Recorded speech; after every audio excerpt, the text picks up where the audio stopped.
ได้มาแข่งบริคำไซนะก็ได้มาเฮือนแม่วันศรีเมื่อก่อนเมื่อเคยมีปัญหาเกี่ยวกับเรื่องไขมันในเส้นเลือดแล้วก็มีปัญหาเกี่ยวกับเรื่องความดันแล้วก็ไปห้องหมออาทิตย์หนึ่งสองเทื่อบางทีก็ได้ใส่ออกซิแต่มื้อนี้แม่ได้มากินน้ำดำผักอีหุ่มของเฮานะมื้อนี้อยากให้แม่มาแชร์ประสบการณ์ว่าเป็นมาได้ปลายปีนะแต่มื้อนี้เพิ่นได้มากินน้ำดำผักอีหุ่มแล้วตอนนี้บ่ได้ไปห้องหมอนะวันนี้ก็มาฮุกตัวกินกับแม่เลยเนาะเจ้าสบายดีไหมเจ้าสบายดีเจ้าแม่ก็อยาก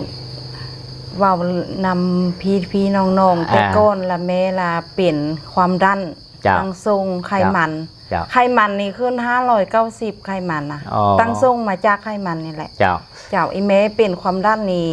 ได้20 กว่าปีแล้วได้อ๋อเจ้าละไปห้องหมอหันตลอดละแม่นได้ยังว่า10 ปีพุ่นละไปไทยแล้วก็ไปห้องหมอบ้านเฮามีบางเทื่อกะไขมันขึ้นไล่มันก็ซอกบ่มีตัวใดซอยได้แล้วว่ามันไขมันอุดตันเลยเฮากินยาไขมันไล่กับพัดมีบางเทื่อกับมันตั้งทรงมันหลุดไปไล่มันก็ใส่ออกซิคือกันไล่คนเป็นคือแม่ได้ก็ได้เข้าระบ่ฮู้รักษาอีแม่กับบ่คาดมาใต้ย้อนว่ามาได้ฮู้กับน้ำดำผักอีหุ่มนี่นำเข้ามาลาวทีเล็กแล้วอีเมลาซื้อเลยซื้อมากินลงเบิ้งเลยเน้นไขมันมันกระลดลงแล้วก็ความดันกับบ่ขึ้นบันนี้นะแต่ก้อนละแม่นหน้าอีเมนี่มันเปลี่ยนซ้ำเปลี่ยนเป้มมีคนนี่เคยเห็นแม่เลยเขาก็ยังท่วงมากินอย่างอีเมมาจากตัวนี้ล่ะตัวนี้ละมัน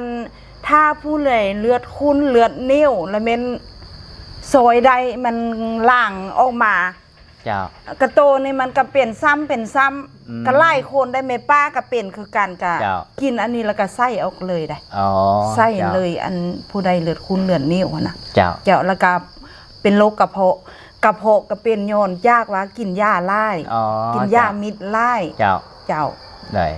แล้วก็ยาต้มกับเพได้ยาต้มคุ้นๆน่ะเจ้าก็กะว่าสิบรอดแล้วหันแหละไผ่กะหูยำได้กะดมออกซิอยู่ตลอด อันตรายก็ไขมันนี่ก็ได้เจ้าเนาะอันนี้ก็เอิ้นว่าแม่พันธุ์นะว่าก็มีปัญหาเกี่ยวกับโรคความดันอยู่ประมาณ20 ปลายปีเนาะก็ได้ไปห้องหมออาทิตย์1 2 เทื่อก็เอิ้นว่าไปฟังไทยเนาะแล้วก็บางทีนี่ถ้ามันขึ้นหลายก็ได้ใส่ออกซิแต่มื้อนี้แม่มาได้กินน้ำดำผักอีหุ่มแล้วเพิ่นก็ได้มาแชร์ประสบการณ์ว่ากินแล้วตอนนี้ความดันก็บ่ขึ้นเนาะไขมันก็ลดนะก็ข้อสำคัญที่สุดคือบอกว่าเมื่อก่อนนี้ความดันขึ้นหลายนะเลือดข้นหลายน่าจะเป็นจุดแดงๆเบิ่มๆอยู่เพิ่นก็ได้มากินแล้วตอนนี้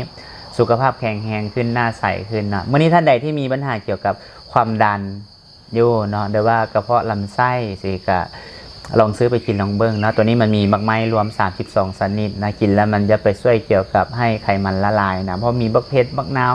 บักขามนะมีแต่ของแบบว่าส้มๆกินแล้วมันก็สามารถที่จะไปเผาผลาญไขมันในร่างกายเราให้ละลายได้เนาะก็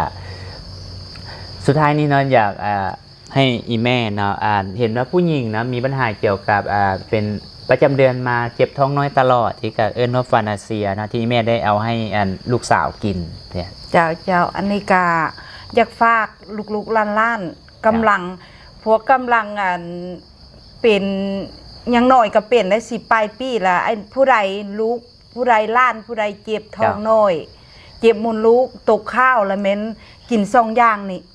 เห็นพ้นเลยถ้าว่าผู้ใดบ่ทันเป็นโดนละเม้นกล้องเดียวนี่ก็หายได้เจ้าเจ็บท้องน้อยเจ็บมุนลูกอันนี้เก็บท้องน้อยเนาะคือแม่ได้เอาให้ลูกให้หลานกินเนาะที่แล้วก็คนอื่นนำที่มีปัญหาเกี่ยวกับประจำเดือนมาคือเจ็บท้องน้อยนะก็เอิ้นว่าเจ็บท้องน้อยมันถือว่ามันไม่เป็นปกตินะท่านใดที่มีปัญหาเจ็บท้องน้อยอยู่ตลอดเนาะก็ลองซื้อไปกินไปใส่เบิ่งลองเบิ่งอย่าไปปะให้มันเจ็บไว้ตลอดเนาะถ้าเราเจ็บปะให้มันเจ็บตลอดนะมันก็จะเฮ็ดให้เราสมมติว่าเท่ามาโอกาสจะเป็นพวกก้อนเบ้าหรือว่าเป็นต่างๆในร่างกายของคนเราเพราะว่าการที่ประจำเดือนที่จะมานี่ถ้าการเจ็บนี่มันผิดปกตินะว่าปกตินี้ประจำเดือนมามันจะบ่เจ็บเลยเนาะก็ถือว่ามื้อนี้อีแม่เนาะได้เอามา ให้ลูกให้หลานกินแล้วก็ได้ผลท่านใดเป็นอยู่ก็อย่าลืมถ้าเห็นคลิปนี้ก็อย่าลืมอินบ็อกซ์สอบถามใดเนาะอีแม่เพิ่นมีคำตอบให้ได้เหมือนเลยเนาะสุดท้ายนี่ก็อยากขอบใจกับแม่พันธุ์เนาะที่มาแชร์สิ่งดีๆ ให้กับคนที่เป็นอยู่เนาะก็สุดท้ายก็สบายดีแม่จ้าขอบใจ